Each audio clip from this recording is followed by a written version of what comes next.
Welcome, everybody, to another episode of Fast Talk, your source for the science of endurance sports training. I think I got it right this time. Hey, guys, you know what we should do today? What should we do today? Let's do a potluck. Well, I'm here, so I guess we might as well, huh? Potluck. What do you, a casserole? What do I bring to a potluck? Is it casserole what is today? my tip? Okay, that is a great question. What is your typical go-to to bring to a potluck? I don't have any friends. That's a cop-out.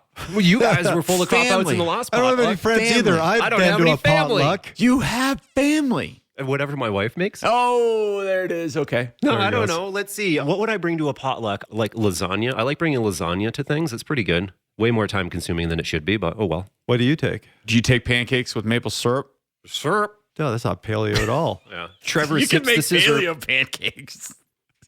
Can you, though? I've seen them. I got my issues with those. I'm sure. Sprinkle some paleo on You it. know what I like to bring? Chicken wings. I make a really good hot wing sauce, and I like to bring chicken wings. Here's my philosophy on potluck. Do I like the people or do I not? Because if I don't, I will cook something. Yeah, and they office will have Christmas to parties deal are with my great. cooking. If I like them, I'm going to stop at the supermarket on the way and get something that actually tastes good. Fair. Can you cook? Legitimate question. Are you like... No. No. This is what I tell people. If you want to talk to me about nutrition, I can tell you what to eat. If you want my help on how to make it taste good, you're barking up the wrong tree. Perfect. Can you cook? Yeah. Okay, No, yeah. I love to cook because I'm like an experimenter. I love to try different cooking techniques, and I'm a gadget guy, so I got everything. I've been sous videing steak, and it is glorious. Yeah, Really? it's legitimately good. I gotta try that. Yeah, you can borrow it if you want. No, we have one. I like to cook too. My problem is I'm an experimenter as well. So I'll make a sauce, and my wife will go, "That sauce was great. Yeah. What'd you do?" And I'll go, I don't know. I don't know. You could never. It's like a one-hit wonder. So right? she'll Yeah. often say, "Make that sauce you made last time," and I try, and she'll look at me and go, "It's not as good," which is a bit of a story in my life with my relationship. So here's the last 10 years of cooking for me, because I cook for myself. Okay. Every night I go home, I go, what would I like to eat tonight? I think of all these great ideas. And then I followed up with the question of, what can I actually do?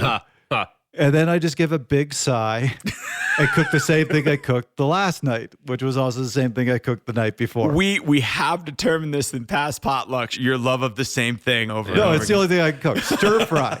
Okay. My that's not bad, go-to is though. stir fry because yeah, that's okay. all I can do. But you can It's change up stir versatile, fry. yeah. There's a lot of Yeah, I that's have like many dressings that I can put on top of there it. you go. There you go. It's like a bunch of LT workouts. You can do lots of different things to achieve the same thing. You certainly can. But I don't know that this whole episode isn't about cooking, is it? It could be, but It no. could be. I don't even know what the questions are here. I guess that was my question. Hi, everyone. This is Coach Connor. Fast Talk Labs has released the newest module from the Craft of Coaching with Joe Friel. As coaches, many of us want to coach dream athletes. These are athletes who are highly motivated, highly talented, and highly coachable. But the truth is, there aren't many dream athletes out there. There are, however, a lot of athletes looking for a new coach who may be a little harder to work with, but are good people with important goals too. Joe Friel's latest addition to the Craft of Coaching series shows coaches how to extend their comfort zone to include a wider variety of athletes. You'll also hear from master coaches including Julie Young, Dave Schell, Scott Safer, Joe Lopresto, and Christine Schertzinger. Become a more versatile and effective coach. Check out the Craft of Coaching at fasttalklabs.com. Grant, what's your question today? All right, my question is this, and as we've noted in the past that I tend to get into a little bit of what's happening in the world right now. Rob will tell his stories. Trevor will stay married to his science.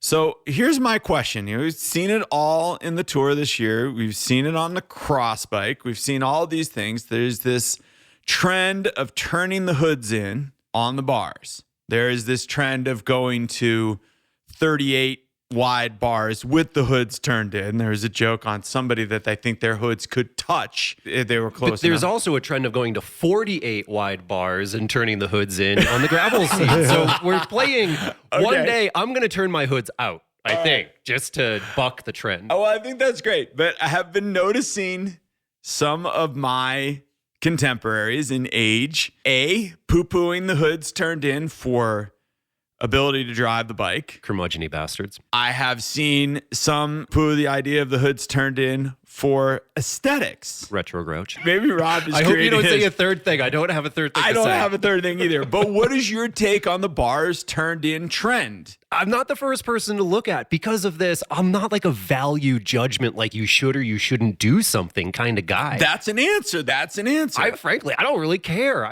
This is my cop-out episode. You guys have copped out in the past. I don't really care what people do. I love that answer. More power to them. I would be more impressed if they were wearing tank tops in the tour while they were doing, let's just buck all the trends. But no, man, for me, I don't care if they're doing it because it's faster. If they're doing it because they think it looks better, it makes no difference to me. You do you. Done. Mic drop. Boom. What about... Trevor can't even say anything. You're looking at me? He's just staring at me. So you're asking the guy, the handlebars of my bike over there were probably bought in the 1990s. Yeah, but you should be asking me whatever the trend was in 2003, and I could give you a response. That is like an old school ergo drop, I feel like, No, over I'm there. serious. I've got handlebars in my garage that I bought in the 90s that I probably put on one of my bikes or another. I don't think I've bought a new set of handlebars in 20 years. So you're asking me about this trend. I'm I'm asking like, you about hey, the bars, I need but somebody to explain to me what this trend is because I have not caught up. You can still turn your hoods in. Yeah, that's what I'm saying. You need a 5 mil Allen key. You can just loosen that baby up, turn it in a little. We'll do it right now. We'll do it right now and see how you like it. Bryce, go get me an Allen set, and I'm gonna fix Trevor's bike. I thought Trevor would have an answer on the aerodynamic piece. I really did. I thought you'd be all about it. My answer is kind of a throw here because we actually had Leonard Zinn on the show. We brought up those handlebars, and he just said, I don't get it. Okay. And so I personally don't get it, but I was waiting for Leonard to be like, well, here's all the science behind it because he is the tech guy. So when Leonard goes, I don't get it, I'm right there with him. But Leonard's 7.5 feet tall. He can't do anything that's narrower. And I love Leonard. He's got no aerodynamic hope anyway. Exactly. Is that what we're going at? Out the window for that I've seen guy. the head tube on his bikes. It's all head Well, tube. so here's the question, because there are trends that you see in the gear that actually have an explanation, be it aerodynamic, be it performance. Sure. There are other trends that are, let's just face it, they're fashion. Absolutely. Which one is this? I think it got its start from a belief that there is an aerodynamic advantage. And I think that now it's become a degree of fashion. And I fall in the camp very similar to Rob, which is who cares? I do think guys my age get into this idea that the way the bike should look should always be the way the bike should look. I remember when they started wiring cables underneath tape. Oh my God. And people lost their mind Right. because that doesn't look right. That doesn't look right. Now the trend is make sure there's no wires or cables anywhere, nothing showing. Again, ostensibly under the idea that there's a huge aerodynamic advantage to this. Sure, maybe there is, but it's not dramatic. But it looks really sleek and it looks really cool. Well, so this is totally off the cuff, and this might be right or wrong, but here's my potential explanation. If you have the lower part of the drop, so they stick out, that means the top of the handlebars are a little narrower. My guess is the reasoning here is when you're up on the hoods, you're trying to be aero, you're broken away. So bring those hoods in closer to bring your arms in and get more aerodynamics. Right. When you're down on the bottom of your drops, you're sprinting. You want more leverage on the bike, and the further out they are, the more leverage you have. So that's my guess of the explanation behind these. My one issue with this, and they've done this in wind tunnel testing, is unless you bring your arms right together, so they're practically touching, bringing the arms in closer makes no difference. So just getting a couple inches closer, no difference whatsoever. So to me, I get the leverage for when you're sprinting. I don't get the bring the hoods a little closer in order to get a little more aerodynamics. That's, for the science I've read, has been proven doesn't help. You know what the best part of this conversation is? The three of us have absolutely no clue why people do this, which really just drives home the fact that I'm like 40 years old and I'm getting older. And we're like speculate, like, why are all these cool kids doing it this way? We have no clue what's going on. This is my whole point, that there's a whole bunch of people our age sitting around. They got no clue too. They're just doing it because I know they're just passing judgment based on what they think is the right thing that should be done, and here are the rules. My point is, screw your rules. Who cares if they want to do this? I'm tired of people getting up there and going, well, you can't drive your bike when the hoods are turned in. You can't. I can't. I'm terrible at driving my bike when the hoods are turned out. I need a steering wheel. What's it matter? So here's my one counter argument. I don't see the 20-something-year-olds buying all the new trendy stuff because a lot of them don't have any money. The people who are buying all the new technology, the new in thing, are the people in their 40s and 50s because they can afford it. But this isn't new technology. Yeah, this is just, as Rob said, this is taking a 5 mil and turning your hoods in. You don't really have to do anything about this. Now, I do wonder, because I'm speculating, and I hate to speculate, and I hate the fact that I have to. Is it risk comfort, maybe? Like, and maybe of a more of a neutral position? When you are, I have tried this. Mine are see, he tried it. A lot of my riders are mid-20s and their hoods are turned in. And I've tried this on my cross bikes. When you are in your hiding position, as somebody once described it to me, when you're trying to get aero, when you're trying to get small, and your forearms are down on the tops of your bars and you're holding onto your hoods and they're slightly turned in, it's way more comfortable. Yeah. I mean, that's why you see aero bars, that tips of the aero bars are turned in. So some of that's aerodynamics. As you said, when you can bring something together in front of your chest, you create an aerodynamic advantage. But that slight turn in is more comfortable. You don't want to be out there like this. Yeah. I will fully tell you, as a breakaway rider, I completely set up my handlebars for breaking away and not sprinting because it's me. Why bother? So we can look at you. And I always kept my hoods a little higher than most people on the handlebars.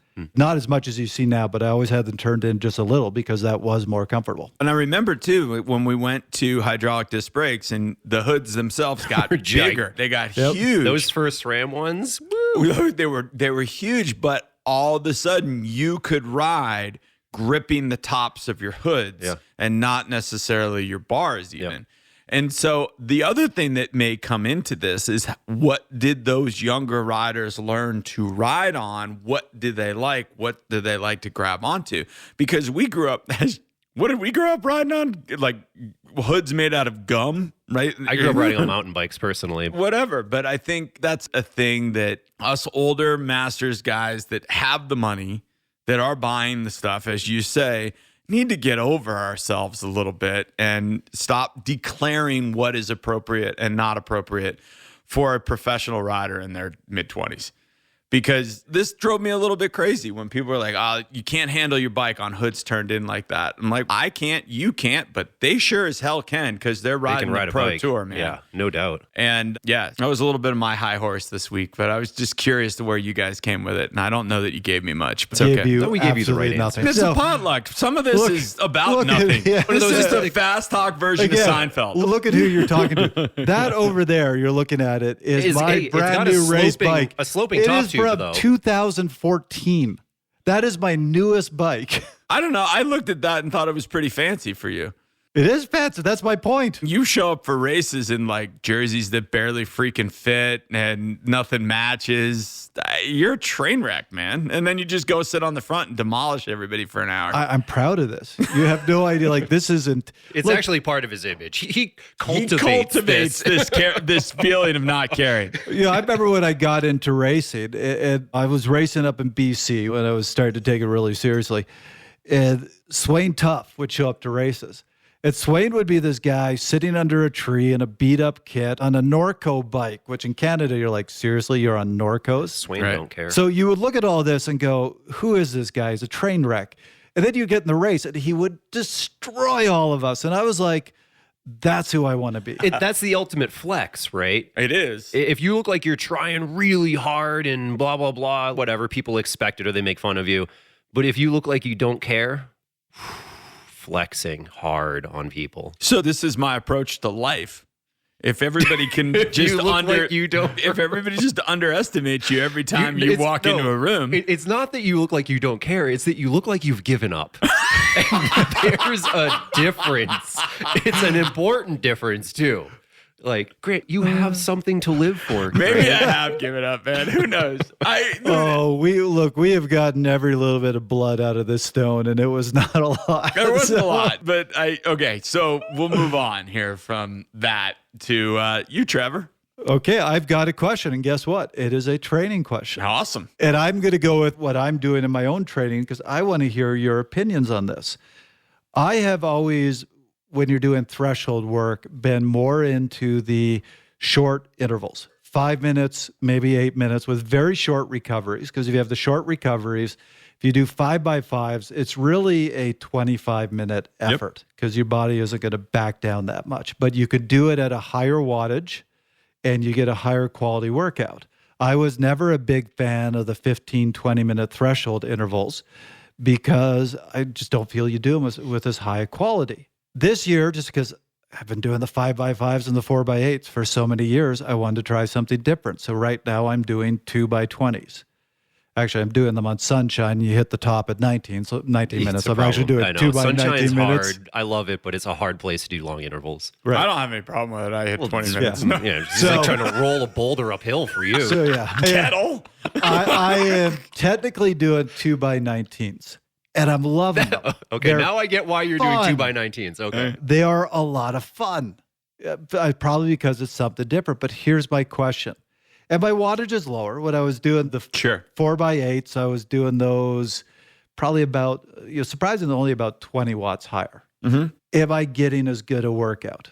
Because I'm struggling with this because I was always so against the 15, 20-minute interval. So something that's really important to think about here is Trevor, who knows so much about training, constantly asks us questions about the training that he's doing. Because I'm always thinking about it. I think everybody should be a little afraid of the dubious advice he's been giving because he obviously has no clue what he's doing out there. No, but this, I kid. I know you're kidding, but look, this is my approach. I think if you ever just go, this is the absolute truth, I'm never going to re-question it, you get outdated. Everything, even if I felt very strongly about it, I think you always need to go back and re-question. And the answer might be, we had it right the first time. Yeah. Or you might discover something new. But if you aren't re-questioning, if you aren't willing to challenge even your most sternly felt beliefs, I feel you fall behind. So this is what I do. This is how I experiment. I love to challenge these things. I'm going to jump on this one first, unless you have. No, go for it. Go for it. When you're doing longer intervals, then you're obviously trying to target a threshold wattage or threshold adaptation or whatever else. And we do have a great threshold episode that people can listen to with Hunter Allen. So that implies to me you have a very specific goal with why you're doing this workout. And I believe that a volume at this intensity level, I do think that volume is important and that maximizing volume is there. And so if you have a decreased fitness and you're only able to do 5 minutes, then do 5 minutes and try to work that up. And for somebody that's stronger like Trevor, then working up toward an hour's worth of work at this level is great. But this is more of a maximizing that volume, right? Where it seems to me if you're doing shorter intervals at 20 watts more, are you doing the same workout or are you targeting something totally different? Now, if we're talking about doing a threshold and you're targeting 95 to 100% of your FTP, if you can do that only for 10 minutes and hold that because that's all the ability that you have, then let's break that up into 5-minute chunks. Let's break that up into 8-minute chunks. Let's make it so that you can do 20 minutes, 30 minutes worth of work there instead of flaming out at 10 and then not being able to do a second one because you're so fatigued. Trevor, in your case, though, I think because you can hold that 95 to 100% of your FTP for 20 minutes and do it again for the next one, then I think that, that is the progression of an athlete. And that, in my opinion, those longer intervals are important because I think that there are other adaptations, and this is getting more sciencey than a potluck typically is, that are involved with, say, some glycogen depletion and PCG1 alpha expression and all of those aspects that you do need that volume to get the total thing. So my vote is if you can do it for longer, do it for longer. If you can't, then do it shorter, but maximize your totals. So one quick response. Remember, the definition of FTP is the power you can hold for an hour. Yep, I guess so. So everybody can do Whatever. 20 minutes at 95% of their FTP, or they got their FTP really wrong. All right. This brings to the next piece of the puzzle. Okay, so why do we do intervals in the first place? Because hour of power is not something that mentally or physically you're going to be able to do all the time. You probably are going to need to be tapered, prepared physically to do that, and really mentally need to be prepared to do that. All right, so let's back it up. So we're going to break that into pieces. The shorter the piece, or the shorter the rest. The longer the piece, you get a little bit of a longer rest, right?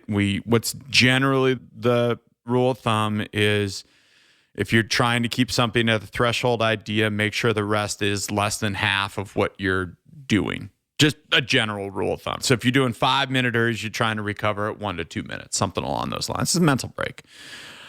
I have a whole bunch of things to throw at this. I like to go the longer stuff early in the season with just a little bit lower intensity because we're working our way up to that. I think that usually the load early in the season is probably a little bit less. Maybe the rider's not as tired. They're probably not as mentally fatigued because they haven't been racing nearly as much. So they're going to be able to handle that 20-minute mentality. A little lower power output, still in the same range, still in the same training idea. But then when we get into the season, it's a little hotter out, little different situation. Maybe we got some residual fatigue from racing. We'll go to the 5x5s. We'll go to the 4x10s. Or in that idea of Dr. Seiler, maybe we go 4x8. We have an exceptional, great week. Maybe we'll go 5x8 this week. We'll extend that time under load. In your 4x8s, we're talking above threshold or below FTP? Okay. 4x8s. This is a totally different question, but I don't have any understanding of why anybody would do an 8 above. Because you can. Next. That's the answer. Anyway.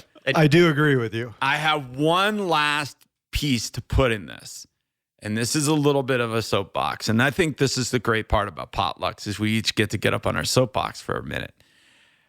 People do threshold intervals uphill.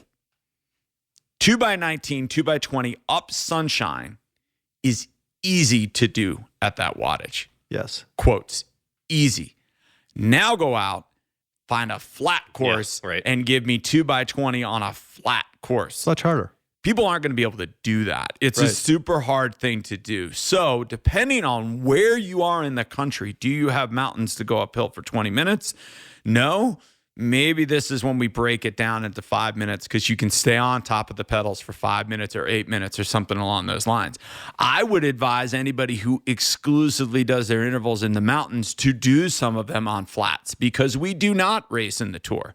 If you race in the Tour, get in the mountains. But if you're not a Tour racer, 90% of the races you're going to see around here are on flats. Make sure you're able to put that power out on flat. Another way, a great way to do this, which I used to have the opportunity for, is there a weekly time trial going on? Yeah. And I used to love to go to that because then you have that motivation to put the power out on something that's flatter.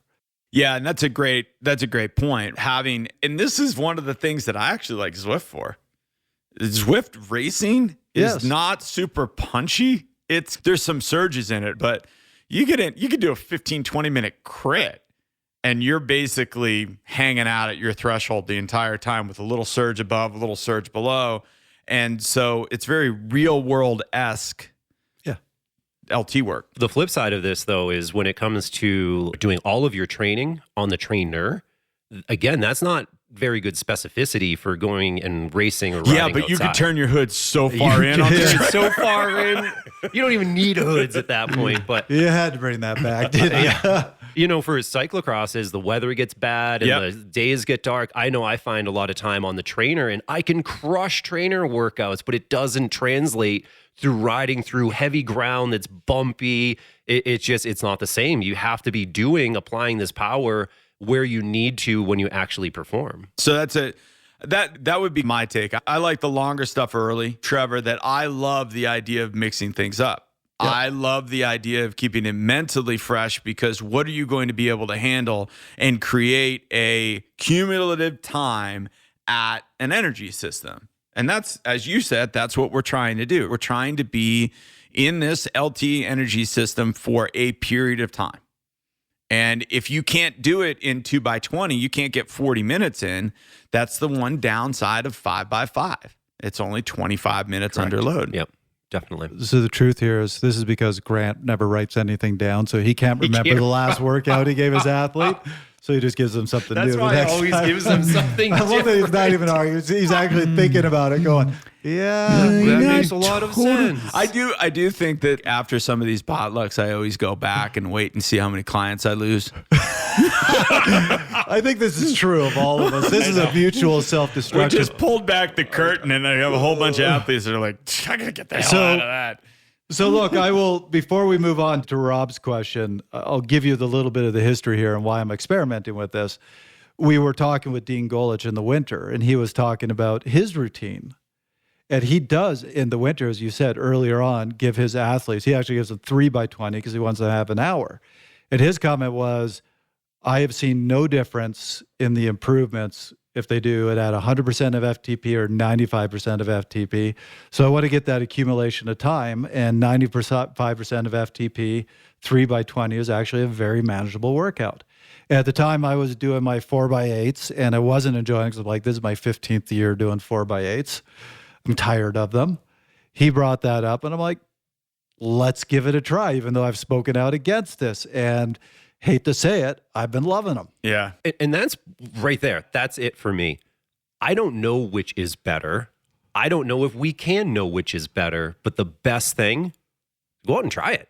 Yeah. See how it does for you. I will admit to being in a place last week where I went out and said, I'm going to do some threshold, and it was hot and I was struggling. And I looked at it and went, I just can't get 10 minutes under load in a row today. I'm going to do 6x5 because I'm going to get myself 30 minutes out of that. And I can stay under load for that long, even in pieces. And I think it was purely mental because I was only going to take 2 minutes rest between the 5s, and it worked out just fine. I was going to take 3.5 minutes rest between the 10s, but it worked for me that day. And I think we used to go out with Neil all the time, and Neil loved sunshine. Yeah. It was because we used to work at the bar. I it was hate literally right sunshine. there. So everything we would do would be going up sunshine, and we would do 5x5s up sunshine. And I remember, or pyramid of power or something up sunshine. I remember people looking at me going, how am I supposed to be recovery watts going up this? Yeah. It's like a 15% grade. Right. So 2x20 makes a lot of sense up that because you're not recovering when you stop pedaling. You would anyway. have to literally turn back, go back downhill. Yeah, and you might not have enough time for that. Like you're doing 250 watts recovering just to move. Hey, I will say I was testing a Pro Tour rider for HIPAA purposes. I won't say who it was. And at the end of their test, they said, hey, I'm going to go out and do a quick recovery cooldown ride. And they went up sunshine. And I was like, only in your world is that a recovery ride. Yeah.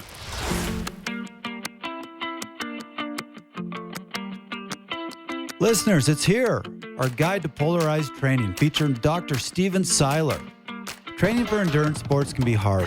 It's way too easy to do too much for too long and pay the price.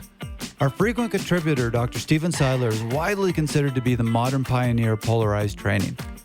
We are excited to offer you the largest and most comprehensive body of work on this topic. All this content is free through September 29th. See it now at fasttalklabs.com.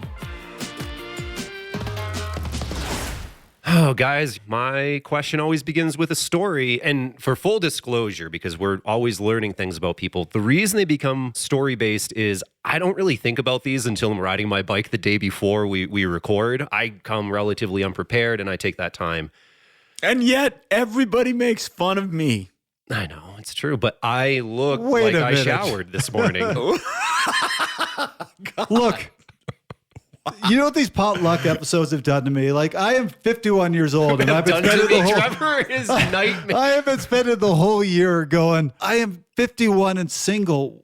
I don't get it. What's going on? After these potluck episodes, I'm like, oh, I get it. I get it. So if That's there are any why I'm ladies that single. are actually entertained by this, then Trevor at fasttalklabs.com is waiting to hear from you. We are on our 4th episode, and if anybody ever wanted to date me and they listen to these, I'm never dating again. I love how you're looking at me as if the potluck format is entirely my fault. The name is your fault. The name is my fault. And the format might be my fault too. But, I think it's good. I think we all get, like I said, the curtain is being pulled back. So there I was, just riding along, which is how all good bike riding stories Any good start. story starts with JRA. I was just riding along at 10 o'clock last night because I have taken to this habit of doing weekly night rides on Wednesday night, mostly because I like to do a volume day after an intensity day, and I do a shorter climbing workout on Tuesdays, full disclosure. And this is the only way I can get a long ride in during the week. You're busy, we're all busy, we're involved in small businesses and families and whatnot. How do you get riding time in? My solution was this. I go home, I hang out with my family, I cook dinner, I put people to bed, and then I get on my bike and I set off into the sunset. Literally last night. It was beautiful. Just to back this, I sent Rob a message at 6 o'clock last night. I hear nothing. At 10:10, my phone bings and it's Rob going, just finished my ride, getting your message. I texted you back from the garage. I was still kitted up and sweating when I sent that message. And I have a beautiful sunset picture that maybe we can use for this episode from last night. But my question is this: what extreme measures have you guys gone through to get training in? And at the end of the day or the end of the season, was it worth it? Should you have gone to that measure? I have a lot of experience with this because I used to travel so much when I was coaching swimming. And either when I was racing triathlon or I was racing cross and trying to be really serious about it, I have a lot of workouts that I did on an inclined bike in a hotel workout room. Everybody's staring at you. Yeah, Who is this guy? Hammering on a seated bike. And thinking that you're doing 900 watts for 20 minutes. Yeah, really feeling good about myself walking out of there. Yeah, so I did a lot of that, honestly. And I think within reason, I would find some benefit out of that. I think I had to go in understanding that, wow, this is working a very different muscle group than when I'd be sitting on a bike. Right. Or I found a upright bike, but the saddle was bigger than my head, and it hurt if I tried to ride for more than a half an hour. I do think what I started to do was move to a place where I would try to load before I left and then just go on the trip and say, you know what, this is my rest and adaptation, and I'm just going to let it be. Because eventually what I started to find, and I think this is a little bit of what you may be alluding to, is the fatigue, the stress, all of those things started to overwhelm the potential fitness gain I was getting out of them. So I would go in these situations and start to exercise for sanity, not train for benefit. Yeah. And I'm glad you brought that up because that's exactly the reason I'm thinking about this. I didn't finalize my question until this morning when I looked at my Whoop score and it was in the single digits. My heart rate was through the roof. My heart rate variability was down. And I questioned, I was like, man, should I have actually gone out to do that ride? Was that worthwhile for me if it hit me so hard? Fortunately, I always take Thursdays as a recovery day. And so today's a recovery day for me. But yeah, I got to ask that. I had fun. I'm glad that I did it. It served that purpose, but I'm not sure it was the best choice for training for me. I remember playing indoor soccer back in the day, and you'd play games at 10 o'clock at night. And I remember coming home from a 10 o'clock game, getting home, drinking a beer, in part to try to calm myself down so that I could fall asleep. I cannot fall asleep after working out that late. I remember vividly after Cross Vegas, like being awake till 3 a.m, not just because there was some huge after party going on either. Like just sitting there like, oh my God, I cannot get to sleep because I am just so jacked up. I think it really messes with the rhythms. Trevor, I'm sure that you have. I'm silent here because I'm just overwhelmed by the question. I think the easier question for me is what extreme measures have I not gone to? Right? I can picture Trevor renting this like aqua bike that he rode across a lake because it was the only thing that he could pedal. Yeah, one of those pedal kayaks. He's like on the ground just making pedaling motions in the air, So continuing with the making sure I'd never get a date in my life. Another thing you should know about me is when I get an objective, be it a workout or a race or whatever in my mind, he gonna do it. I'm going to do it no matter what. So I have twice now been hit by cars in the middle of a race or a workout. And my response after I pick myself up is I have to finish the race and or the workout. Not I got hit by the car. Right. But workout ain't done. Let's get at it. So, ankle's broken, but the workout ain't done. In case of the race, I fractured my femur. Nice. I kept racing. All right. Was that a smart thing to do, Trevor? No. I don't think he's doubting that. I don't think he's standing there going, I made the right choice. I mean, the actual moment was one of the cars in the caravan stopped, or a couple cars stopped, but one of them, they picked me up off the road. They put me in the car, and I'm still kind of delirious what's happening. And I look outside, and the guy is out there fixing my bike because the handlebars had been turned. And my response is, oh, good. Trevor's like, I can ride that. I can ride it. So I get out of the car. They're like, literally, what are you doing? And I just walk over to him. I grab my bike, and they're all yelling at me like, stop. What are you doing? I get on the bike, and I race another 2.5 hours. I want to know about training. What crazy training things have you done, Trevor? Oh, God. Like I said, I'm just overwhelmed here. Like, I've already told you about the ride where I was so done. I literally had to crawl into my kitchen, lie down on the floor, and then just make things fall off my counter so I could eat them. I have done that. Honestly, I think the craziest one, which isn't going to sound that crazy, was, I love my training camps. Mm-hmm.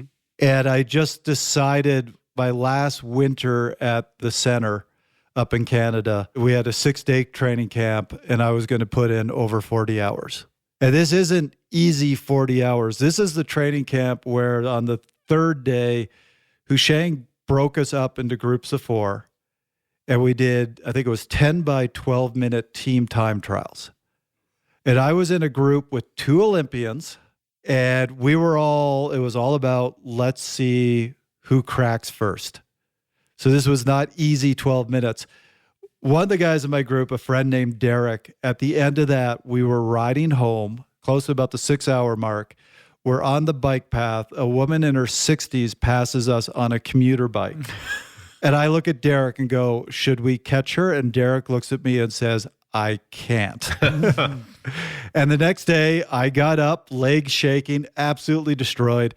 Like, what am I going to do today? 7 hours, of course. Yeah, it makes sense to me. The next day, same thing, more intensity. So this was not an easy, I ended up doing 42 hours, and it was a hard 42 hours. I think that might actually, even though it doesn't sound that extreme, if you do what we were doing over those 6 days, that sounds pretty extreme. The funny part of this is you had a lot of outs. So you could have fixed this train wreck at any point in time. I didn't want to. That's the thing. I was enjoying this. All right. Therein lies the secret. I did not have a whoop score, but if the whoop went into the negatives, it would have gone into the negatives in that camp. Whoop, God. 1. I did have a rider recently who called me up and goes, hey, my whoop score this morning was 1. I've had that. It was like, that must have been a good night, buddy. I know. Wow, you got after it. Good job. I know. I think that people can end up in situations where they want to drive it. It's like a sign, right? Where you drive it even lower. Look at how hard I work. And I do think that's a big piece of this, right? We are committed to the work, whatever that work is, that we can't. Like, one of the things that I don't like about Training Peaks is that they give you the red or the orange when you don't do it. And I really think that's disruptive to athletes when they're looking at that and they see a lot of red. It's a value judgment. Yeah, it is. Especially if that is based on, it's almost only based on time. Oh, 100%. That's all it's based on. Right. No question. So, like, they did a 90-minute session with intervals, and I put it in as 2.5. They get a big red thing. They didn't miss that much. They missed like an hour of base riding. And what are they training for? They're training for a cross race? Okay, you probably missed nothing in the grand scheme of things. So I think a lot of what we end up doing is this idea of, I said I'm going to get it done, so I have to get it done. I do think there's a big piece of taking that step back and asking, is this the right choice? Not a plug for any specific coach, because as we've discussed, you probably want to hire none of us after listening to these potlucks.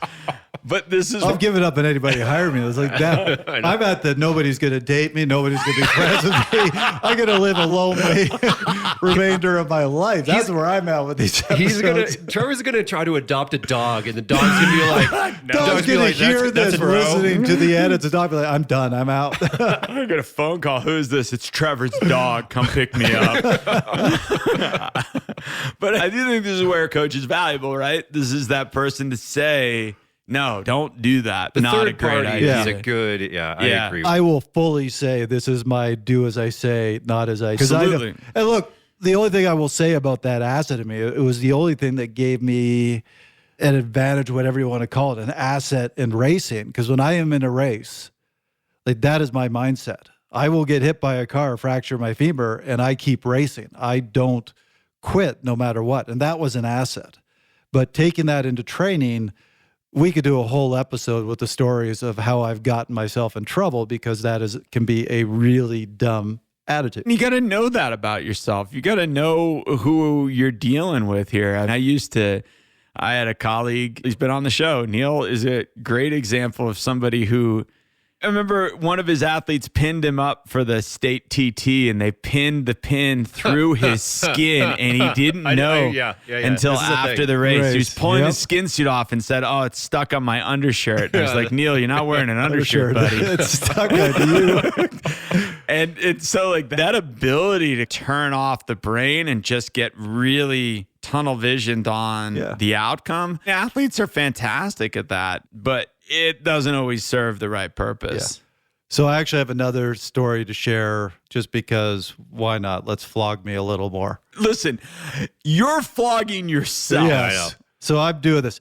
But there's a theme here, right? I mean, right. That's fair. So this is a true do not do what I do. Tour of the Gila 2012. I probably got in the best shape of my life for that race. I wanted to go to that race and get a result because the previous year I'd had a really good race and I threw my back out. So I'm like, I got to get revenge.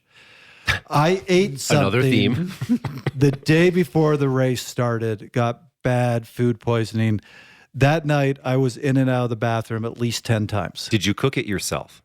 I actually think it was a grapefruit. Pretty sure it was a grapefruit. Okay. Said no one ever. They said, no, I am saying now. But whatever it was, okay, in and out of the bathroom 10 times. I started the race the next day. That race, if anybody knows Gila, the first day is 100 miles. It's mostly flat until you hit a category 1 climb at the very end and finishes at the top of the climb. So you had a good weight loss plan. I somehow managed to stay with the field almost to the climb. Because your watts per kilo were good. Oh no, my God. just because I Somebody's hugged going to the take you field. seriously. I got popped. I was dead last finisher, but I got to the top. I walked over to the Gatorade table where they're handing out drinks to get a drink. The woman behind the table, I have no idea what I looked like, but obviously I looked horrible because she took the drink out of my hand and walked me to the med tent. And I got 3 IV bags. My blood pressure was 60 over nothing. And they said, if the 3rd IV bag, they said, if this doesn't do it, we are taking you to the hospital. They let me go after the 3rd IV bag. And of course, what did I do? Started the next day. I started the next day. Well, you were fully hydrated, so obviously It's it the first worked. time in days. Yeah. And I was doing great for the first 80% of the race until all of a sudden, in the middle of the race, I pulled over. I ran into a field. I traumatized the cactus. Whoa. But the cactus didn't traumatize you? You pulled the Tom Dumoulin? I'm not going to tell you what I did. I'm just going to say I traumatized the cactus. I finished that day. I finished Gila. That was stupid. I will be the first to say that was just absolutely dumb. Well, yeah. I'm glad you said it. I was waiting for the moral of the story. And as long as the moral of the story was really simple. I'm all for it. Self-reflection is probably worthwhile. What was the point of this? I think the point of this is coming back to Rob's initial question is like, my ask is think it through. My ask is go to that place and say, why am I doing this? I know I always come back to this. Am I doing this for the experience? Great, go do it, man. But don't confuse. Don't fool yourself. Yeah, don't confuse something epic with something beneficial. And I think that's something that is hard for a lot of athletes, a lot of people to get together. Just because it's epic, just because it's huge, just because it's different, doesn't mean it's good. And to make that point, I finished Gila.